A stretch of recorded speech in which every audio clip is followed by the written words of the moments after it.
Talibanın qalibanı, taliblər keçirdikləri ilk mətbuat konfransında Əfqan xalqına və dünyaya hansı mesajları verdilər? Qaliblər mühakimə olunmur, taliblər necə, olunacaqmı? Dünya niyə Taliban rejimini tanımaqda tərəddüd edir? Talibanın Beynəlxalq Valyuta Fondunun maliyyə mənbələrinə çıxışı dayandırıldı. Fondun Əfqanistana ayırdığı 400 milyon Amerika Birləşmiş Ştatları dollarının taleyi necə olacaq? Təbii fəlakətlər yenə canlar alır, ölkələrə milyardlarla ziyan vurur. Bu rəqəm müharibələrin aldığı canlardan, vurduğu zərərlərdən böyükdür.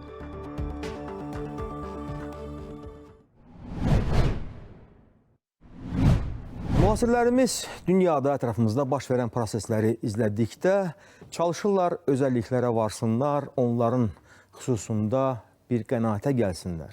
Amma bir çox hallarda sadə insanlar tez yorulurlar və prosesləri öz başına buraxırlar və deyirlər ki, bunlar hamısı çox qəliz məsələlərdir, bizlik deyil. Əlbəttə, bu sadə insanların yanaşmasıdır. Ancaq peşəkar siyasətçilər, sonra ekspertlər və politoloqlar, onlar bu proseslərin həmişə detallarına, o incə məqamlarına diqqətlə yanaşırlar ki, cərəyanları düzgün müəyyən edə bilsinlər. Belə olduqda onlar gələcəklə bağlı öz proqnozlarını da üzə çıxarırlar. Və təbii ki, bu işdə həmişə ən böyük uğuru qazananlar o insanlardır, o siyasətçilərdir ki, onlar gözdən heç bir məqamı buraxmırlar. Hər şeyə köklənirlər və istər riyazi üsulla, istər siyasi üsulla bir konfigurasiya qura bilirlər. Və Əfqanistanla bağlı indi məhz bax bu məqamı bütün cəmiyyət yaşayır. Salam, dəyərli tamaşaçılar. Biz yenidən ASTV Qlobaldayıq və təbii ki, bizim ötən verişdə başladığımız Əfqanistan mövzusunun ardınca gedəcəyik. Çünki hadisələr çox böyük sürətlə cərəyan eləyir və təbii ki, dəyişikliklər də gözdən qaçmalı deyil. Ancaq burada bir məsələ var. Biz gərək bu Əfqanistanın təlatumlu mənzərəsini düzgün qiymətləndirək. Çünki müxtəlif burada yanaşmalar var. Digər tərəfdən müxtəlif qütblər də öz fikirlərini təlqin etməyə çalışırlar. Çünki bəzi qüvvələr üçün lazımdır ki, Əfqanistan uzun müddət qaynar vəziyyətdə qalsın, amma bəzi ölkələr də çalışırlar ki, bu məmləkətin daxilində tezliklə sabitlik və sülh bərqərar olsun. Bu həm də bizim Azərbaycana aiddir. Niyə? Çünki Əfqanistan bizim üçün yaxın dövlətdir və bu ölkə ilə bizim tarixi əlaqələrimiz də var. Beləcə də biz çalışırıq ki, gələcəkdə Əfqanistan Azərbaycanın dostları sırasında yerini möhkəmlətsin. Gəlin indi isə verilişimizin əvvəlində həftə boyu baş verən əsas hadisələrə diqqət yetirək, sonra isə əsas mövzumuza köklənəcəyik.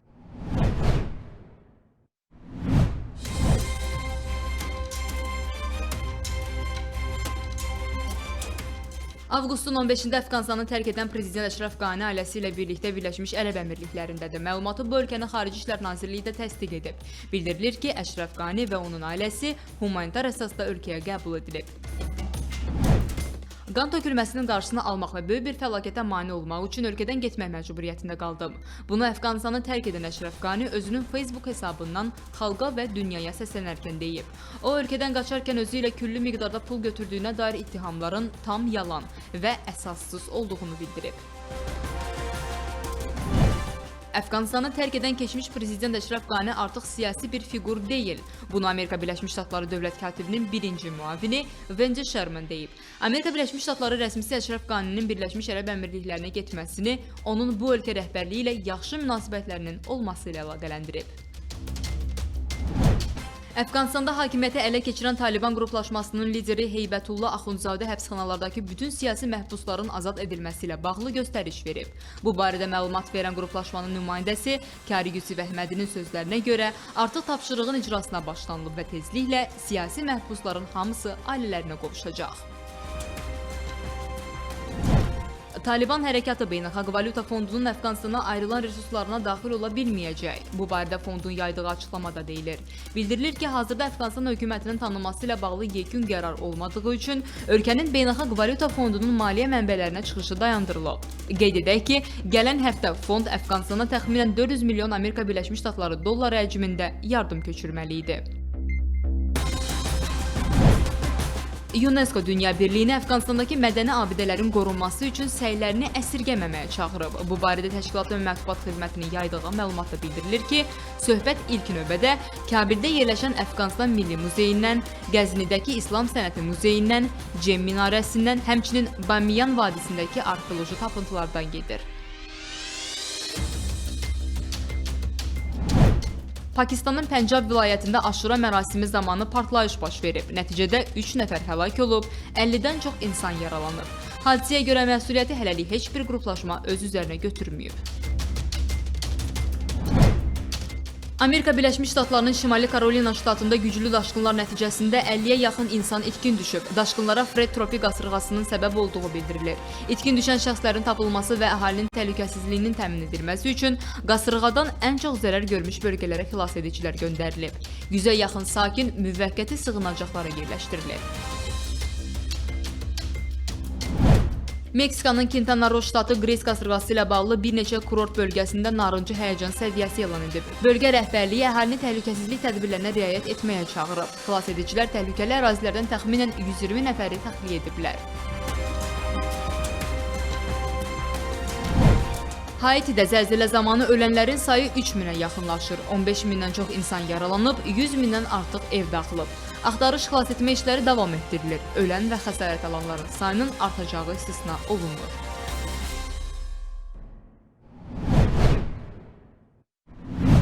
Hər bir yeni hakimiyyətin qarşısında beynəlxalq icma tərəfindən tanınma məsələsi onun üçün həm ağrılı, həm də həssas bir problemə çevrilir. Talibana gəldikdə isə burada həm də terror amili tez-tez göz önünə gəlir. Çünki vaxtilə bir çox ölkələr bu təşkilatı terror qurumu kimi tanımışdılar və indi də hələ onu qara siyahılardan çıxarmağa tələsmirlər. Və digər tərəfdən də bir neçə il əvvəl Yaxın Şərqdə terror qüvvəsi baş qaldırdıqda İslam dövləti, An-Nusra, Ceyş-əl-İslam və s.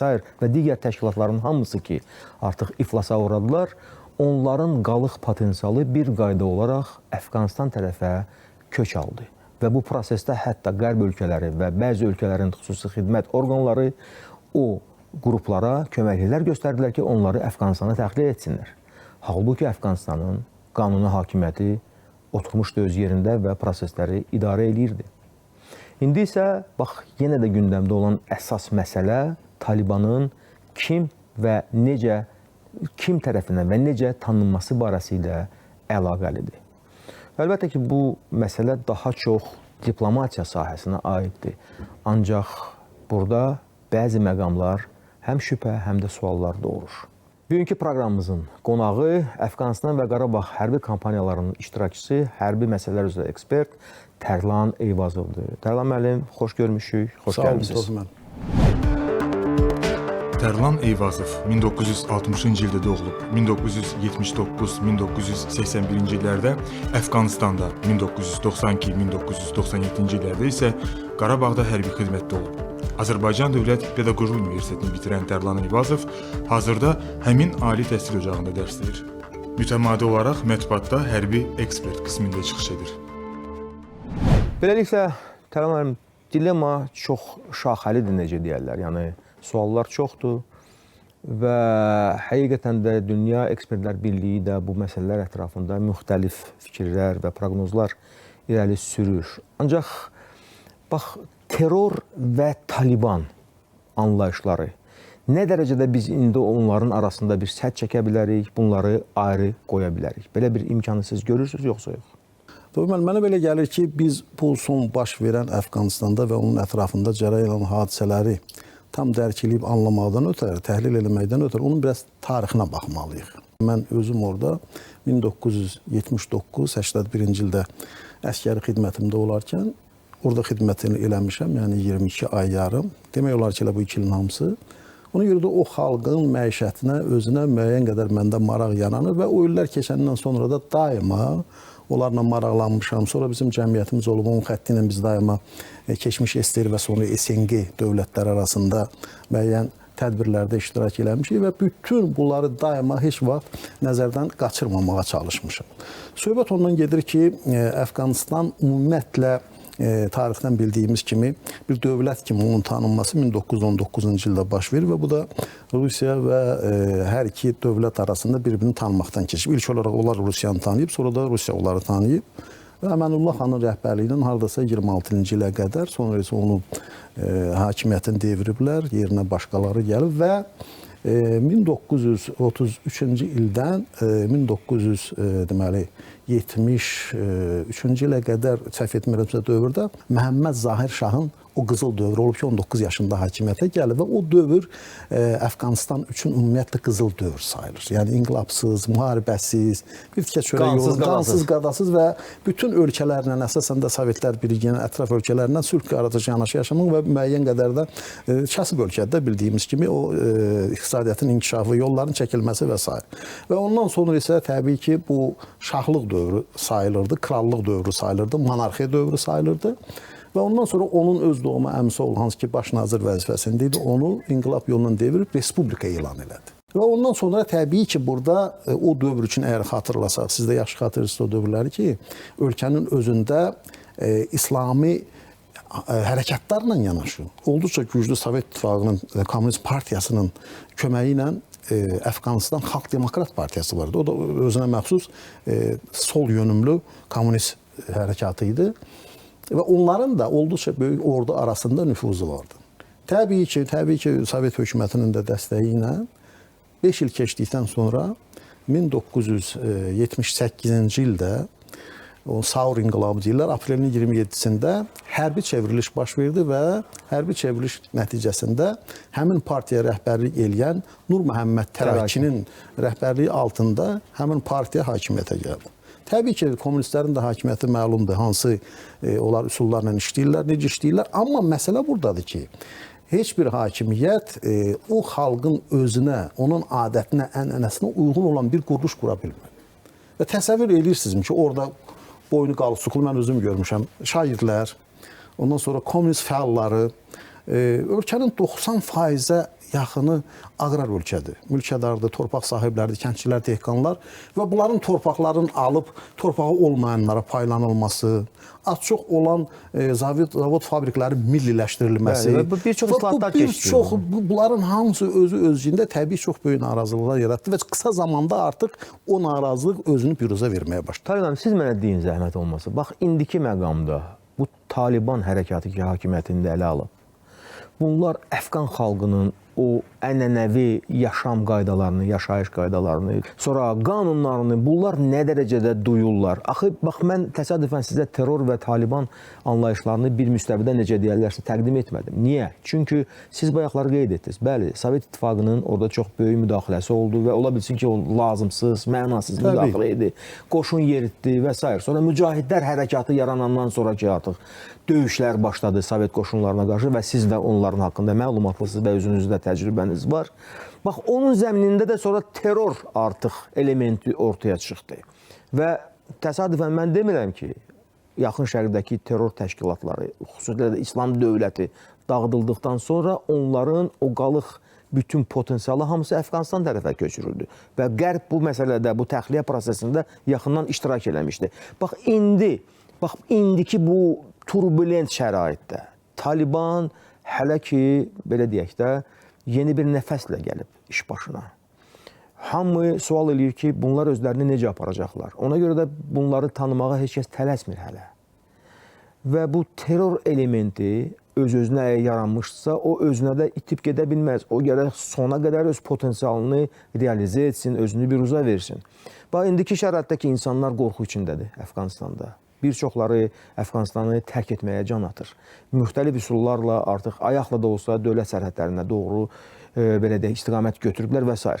Bax, indi bu hakimiyyətin qarşısında hansı əsas ümdə məsələ durur ki, bu bildirsin və göstərsin ki, bunun terrorla heç bir əlaqəsi yoxdur. Bunu edə biləcəkmi Taliban? Ümumiyyətlə, hakimiyyətə gəlməyin bildiyi kimi 3 yolu var. Biri demokratik seçkidən keçir, biri inqilabdan, biri də terrordan. Əgər 2001-ci ildə Amerikanın özünün ora müdaxiləsi nəticəsində təbii ki, Taliban hakimiyyətdən uzaqlaşdırıldı. Amerikanın da şərtlərini bilirsiniz, o Bin Laden ilə bağlı idi, Əl-Qaidanın digər üzvləri ilə bağlı idi. Hansı ki, Amerikada partlayış törətmişlər, elə dəhşətli. Və həmin onda o 5 il olduqları vaxtlarda mən onları dəqiqliklə müşahidə eləmişəm. Baxmayaraq ki, onu cəmsi 3 ölkə tanımışdı. Amma onlar yenə dediyimiz kimi Əfqanistanın 95%-nə nəzarəti bərpa etmişlər və sabitlik yaratmışlar. Yeganə olaraq onlara tabi olmayan Pənçir vilayətinin rəhbəri lideri Əhməd Şah Məsud idi. Onun ilə də əməkdaşlıq edirlər. Və yeganə olaraq Əfqanistan tarixində bunlar narkotika ticarətini, narkotika əkintisini becərilməsini sıfıra endirmişlər. Və çox ciddi, mən orada hərbi kommunizm deyək də, belə bir İslami bir kommunizm kimi bir quruluş qurmuşlar. Yəni bütün dövlətlər, bütün falanlar hamısı öz var dövlətini qeyrilərindən bölüşməlidir. Bütün dövlətin gələn yerləri hamı arasında dəqiq bölüşməlidir və şəriət qanunları işləməlidir. Və bunlar Amerika hərbi qüvvələri tərəfindən hakimiyyətdən uzaqlaşdırıldıqdan sonra bir çoxları düşünür ki, onlar xaricə getdilər, tamam çəkildilər. Elə deyil. Onlar çəkildilər dağlara, dağlıq ərazilərə, vilayətlərə, qışlaqlara və mən deyərdim ki, tam məsuliyyətlə hardasa həmin vaxtdan etibarən Əfqanistanın yeni gələn hakimiyyəti, Qərbin dəstəyi ilə, duruş gətirən hakimiyyəti ilə onların arasında bir 50-nin 50-yə hakimiyyət bölgüsü var idi. Və həmin dövrdə Sovetlər Birliyinə qarşı döyüşənlərə mücahid deyirdilər, onlara partizan hərəkatı deyirlər, amma burada isə siz də qeyd edirsiniz, onlara deyirlər ki, bu terror hadisəsidir.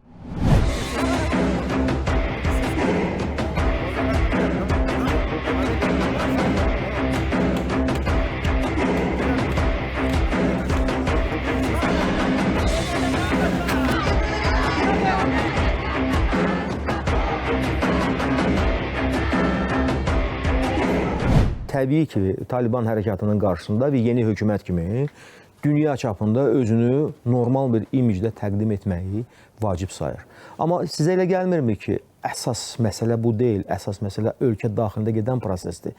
Çünki milli zəmində rəngarənglikdir, sonra məzhəb ayrılıqları var orada və bütün qruplarla, bütün icmalarla Taliban gərək dialoqa başlasın. Bax, yəni faktiki olaraq ölkə daxilində vəziyyət get-gedə sabitləşsə, onda elə xaric tərəfindən də tanınma məsələsi yüngülləşəcək. Necə ki, Sovet hökuməti oradan çıxarkən, onlar elə güman edirdilər ki, orada olan həddən ziyadə çoxlu çalarları olan qüvvələr, milli qüvvələr, siyasi qüvvələr, dini cərəyanlar filan, hamısı bir-birinə müharibə eləyəcək, yenidən ölkə məzlum günə düşəcək, yenidən bizə ehtiyac yaranacaq. Eyni şey də Amerika elədi. Yəni ki, oradan çıxandan sonra o düşünürdü ki, orada belə radikal qruplaşmalar dediyiniz kimi bir-birinə qarşı mübarizə aparacaq və yenidən ora müdaxilə eləmək, hər hansı nəyisə diktə eləmək imkanı yaranacaq. Ancaq belə görükür ki, Taliban əvvəlki hakimiyyət dövründən indi çox böyük nəticələr çıxardıb. Yəni əvvəlki kimi sərt deyil. Daha diplomatiya sahəsində, informasiya sahəsində, qadın azadlığı sahəsində hələ ki verdiyi bəyanatlarda normal bəyanatlar verir və hətta Kabilin özünün alanda gördüyü kimi orada silahlı olaraq daxil oldular və bildirdilər ki, bizim ümumiyyətlə hələ ki Kabilə daxil olmaq fikrimiz yox idi. Sadəcə olaraq hökumətin oranı qoyub qaçması nəticəsində orada olan qarışıqlığın qarşısını almaqdan ötürü biz oraya girməyə məcbur olduq. Proses tezləndi. Yaxşı. Beynəlxalq koalisiya, növbəti beynəlxalq koalisiya parçalandı, hətta iflasa uğradı. Amma o koalisiyanı təşkil edən dövlətlər ki, heç yerə getməyiblər, onlar göyə sovrulmayıblər. Burada Amerikada var, Almaniyada var, sonra digər Avropa ölkələrində var. Təbii, indi burada Angela Merkel, Almaniyanın rəhbəri kimi, hələ ki qüvvədə olan hökumətinin nümayəndəsi rəhbəri kimi, kansleri kimi bildirir ki, ora müdaxilə etmək səhv idi. İlk dəfədir ki, qərb liderlərinin, belə deyək, gözdə olan bir nümayəndəsi belə bir həm cəsarətli fikridir və həm də prosesin epikrisini verir. Yəni, xəstəliyin adını çəkir ki, bu düzgün deyildi. Bax, indi siz bilən bu dövlətlər ki, artıq koalisiyada yoxdular. Yəni, koalisiya özü də yoxdur. Bunlar rahat, sakit otura biləcəklərmi, yoxsa yox? Amerika prezidentinin son bəyanatında belə bildirildi ki, yəni orada insan hüquq haqları pozulur. Biz ora hərbi müdaxiləni bundan sonra dəstəkləmirik, çıxmışıq oradan. Ancaq onlara hansısa bir siyasi, ekonomik baskılar etmək vacibdir, embargolar qoymaq vacibdir. Və onların da bildiyiniz kimi 9 milyard səhv etmirəmsə, pulları dondurulub, yəni ölkənin ondan istifadə etməsi yasaq qoyulub. Amma məsələ buradadır ki, son illərdə, son 3 ildə Əfqanistanın çox böyük rayonlarında böyük quraqlıq baş verib. Yəni əhali doğrudan da acınacaqlı vəziyyətdədir. İçəridə də bu vətəndaş müharibəsinin olması, yəni doğrudan da hökumətin üzərindən, vurulacaq hökumətin üzərinə olacaq böyük məsuliyyətlər düşür. Ancaq mənə belə gəlir ki, onlar artıq buna hazırlaşmışlar. Yəni artıq neçə illərdir Amerika tərəfi ilə danışıqlar gedirdi. Yəni Amerika tərəfinin oradan çıxacağı halda ona toxunulmasın. Yəni onlara aman verilsin diplomatik fəaliyyətinə və digər məsələlərə. Digər bir tərəfdən Rusiya, Ərəb ölkələri, hətta Pakistan öz yerində, həmçinin Çin Xalq Respublikası ilə çox geniş şəkildə danışıqlar gedir ki, yəni biz sizinlə əməkdaşlığa hazırıq. Çünki ölkə olduqca böyük potensiala malikdir.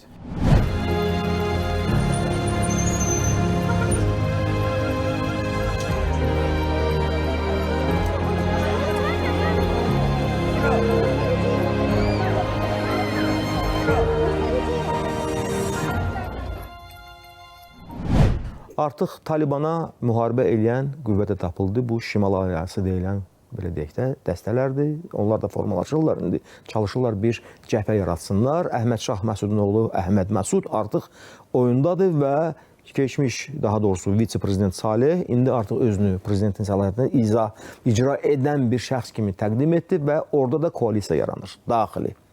Siz bilən bunların mübarizəsi uzun çəkəcək yoxsa yox və şans daha çox kimdədir? Qısaca. Orada şans təbii ki, hakimiyyətdə olan Talibandadır. Çünki 70 minlik qüvvə ilə sən adında 300 minlik olan, amma faktiki ortada 100 min olmayan bir Əfqan ordusuna, həmçinin koalisiya qüvvələrinə qalib gələsən. Təbii ki, deməli, Taliban qüvvədir. Orası isə cəmsi bir vilayətdir və bir vilayətdə qoşulmaqdadır.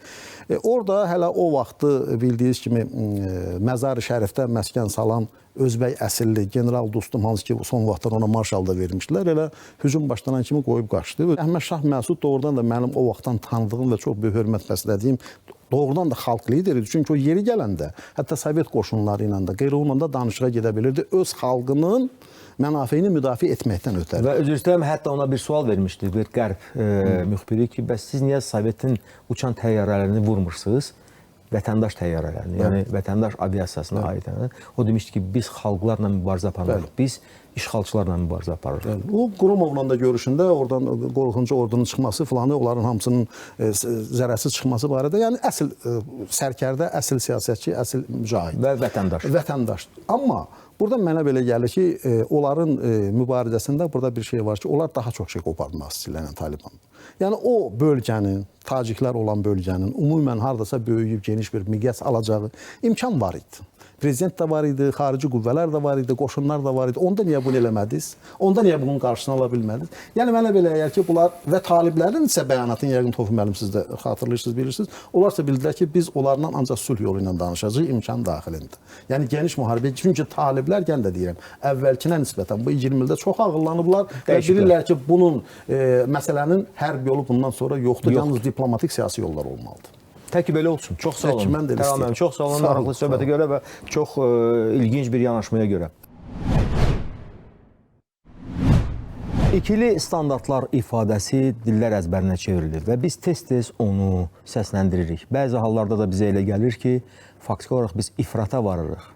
Amma proseslərin özünü izlədikdə, onların gedişatını diqqət önünə gətirəndə biz görürük ki, xeyr. Yerindəcə biz bu ikili standartlardan danışırıq, çünki onlar həm də bütün reallıqları, olub keçmişləri əks etdirirlər. Və Əfqanistan mövzusu kontekstində də bu günləri ikili standartlar haqqında danışmağa dəyər. Niyə? Çünki bax bu gedişə və bu yanaşmaya böyük üstünlüyü verən ilk növbədə elə qərb demokratiyasının özüdür. Əgər onu demokratiya adlandırmaq yerinə düşürsə. Baxın. Neçə illər idi ki, Amerika Birləşmiş Ştatları separat danışıqlar aparırdı Talibanla. və faktiki olaraq bu gün əgər Taliban öz qarşısında beynəlxalq birlik tərəfindən tanınma məsələsini ümdə məsələ sayırsa, demək olar ki, hələ Taliban hakimiyyətdə olmadığı dövrdə demək olar ki, fövqəl qüvvə olan Amerika Birləşmiş Ştatları tərəfindən tanınmışdı. Əgər bir halda ki, Talibanla Amerika diplomatları bir masa arxasında oturub danışıqlar aparırlarsa, deməli bunlar bir-birini tanıyırlar. Və eyni zamanda da Amerika Birləşmiş Ştatları Əşrəf Qanini prezidenti, o prezidenti ki, o ölkəni qoyub qaçdı, onunla əməkdaşlıq edirdi, onun ordusuna qida verirdi, onun ordusunu dəstəkləyirdi və hazırlayırdı. Bir əllə demək Talibanı Amerikanlılar sığallayırdılar, digər əllə isə Əşrəf Qaninin hökumətini. Və nəticədə biz nəyin şahidi olduq? Deməli, həm o istiqamətdə, həm bu istiqamətdə Amerika Birləşmiş Ştatları fəal idi və sona qədər də öz dediyinin üstündə durmuşdu. Biz sizinlə də əməkdaşlıq edirik, sizinlə də. Bax, axırda nə alındı? Demək, yenidən Əfqanistan hakimiyyət dəyişikliyinə məruz qaldı. İndi ölkədə böyük proseslər və həyəcan doğuran məqamlar diqqət çəkir. Eləcə də küçələrdə vəziyyət son dərəcə gərgindir, çünki atışma səsləri eşidilir, sonra nümayişçilər çıxırlar ölkənin köhnə demək hakimiyyətinin bayraqlarını təbliğ edirlər, onlara atəş açılır. Digər tərəfdən xanımlar öz hüquqlarını tələb edirlər, onlara da zor tətbiq edilir və biz görürük ki, bir yandan Amerika Birləşmiş Ştatları burada demokratik bir cəmiyyətin təsis olunmasını özü üçün vacib sayırdı. Digər tərəfdən isə radikal qanada yaxın olan Talibanı dəstəkləyirdi. Bax, belə olduqda da son dərəcə təzadlı, mürəkkəb və qatma-qarışıq bir vəziyyət yaranıb. İndiki məqamda isə Əfqanistanın daxilində baş verənlər həqiqətən də hamını maraqlandırır. Bu istiqamətdə həmkarım Roşən Sabiroğlu'nun süjetinə gəlin birgə baxaq.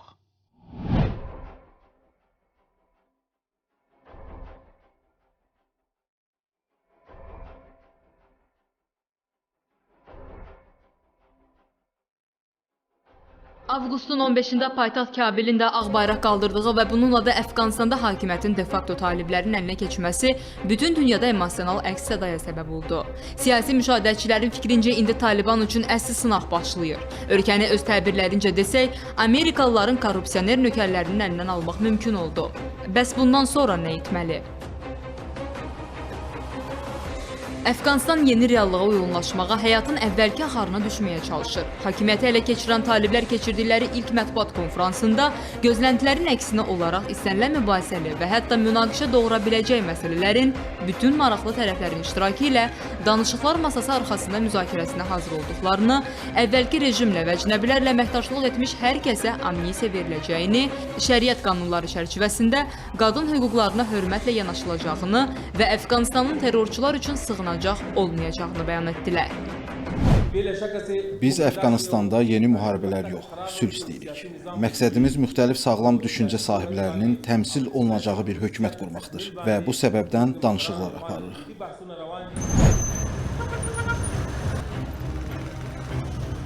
Mücahid bəyan edib ki, Talibanın formalaşdıracağı Əfqanistan hökuməti ölkənin əvvəlki iqtidarından daha yaxşı işləyəcək.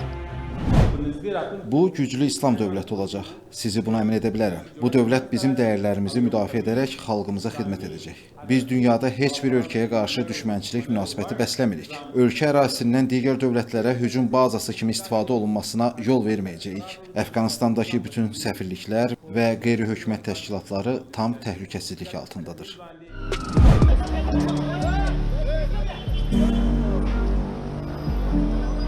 Taliblərin hakimiyyəti ələ keçirməsindən sonra ölkəni tərk edən Əfqanistan prezidenti Əşrəf Qani bu addımını qan tökülməsinin qarşısını almaq üçün atdığını iddia edir.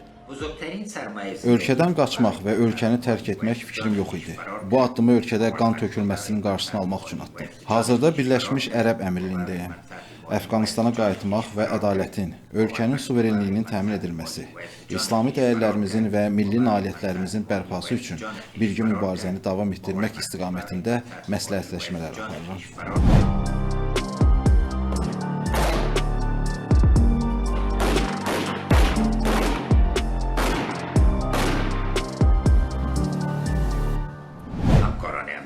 Kabilin süqutu günü nə baş verdiyinin təfərrüatını sonra danışacağım. Ölkədən pul çıxartdığım barədə xəbərlər həqiqətə uyğun deyil. Əgər kimsə sizə desə ki, prezident özünün maliyyə maraqlarına görə sizi satdı və canını qurtarmaq üçün qaçdı, inanmayın. Bu il iyunun 19-da Taliban tərəfindən hakimiyyətin ələ keçirilməsindən bir müddət əvvəl Əfqanistanın müdafiə naziri təyin edilən Bismillah xan Məhəmmədi isə Interpolu ölkədən qaçan prezident Əşrəf Qanini vətəni satdığına görə həbs etməyə çağırıb. Vətənini satan şəxslər cəzalandırılmalı və saxlanılmalıdır. Interpol, Qanini həbs et. Şübhəsiz, taliblər bir müddət daxili məsələlərlə daha çox məşğul olacaq. Çünki onların ekspansiyası ilə bağlı mülahizələrin gündəmə gətirilməsi bölgə dövlətlərinin bu məsələdən narahatlığına əsas yaradır. Eyni zamanda taliblərin Mərkəzi Asiya potensial irəliləyişinin qarşısını alan Şimal Alyansının iflası da bölgə dövlətlərində həyəcan doğurmaya bilməz. Yeni geosiyasi bölgə ilə bağlı təsvirlərdə Amerika Birləşmiş Ştatlarının tərk etdiyi yeni köhnə Əfqanistanda xüsusi rol Çin, Türkiyə, Pakistan və ya Rusiyaya ayrılıb. Amma bəlkə də Əfqan dərsinin xüsusiyyətindəndir ki, xarici dövlətlər bu ölkəyə təsir etmə imkanları ilə bağlı çox vaxt yanlış fikrə düşürlər. Rövşən Sabiroğlu, Arzu Xəlilova, ASTV Qlobal.